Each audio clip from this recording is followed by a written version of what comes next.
Hello everyone and welcome.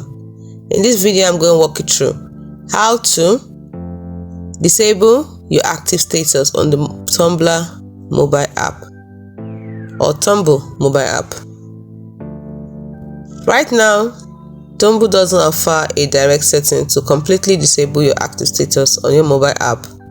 However, there are some workarounds you can use to minimize its visibility.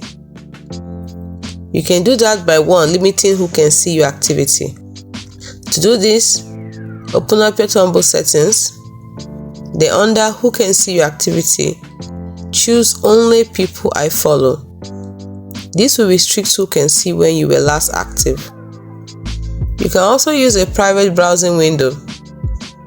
Access Tumblr through a private browsing window in your mobile browser. This helps to prevent Tumblr from tracking your activity and displaying your active status to others. You can also disable JavaScript. If you disable JavaScript in your browser settings, it will also help to hide your active status, as Tumblr relies on JavaScript to track your activity. However, this may affect the overall functionality of the website. By implementing these 3 methods, you can significantly reduce the visibility of your active status on Tumblr, providing a greater level of privacy. That's all it takes. See you in the next video. Bye for now.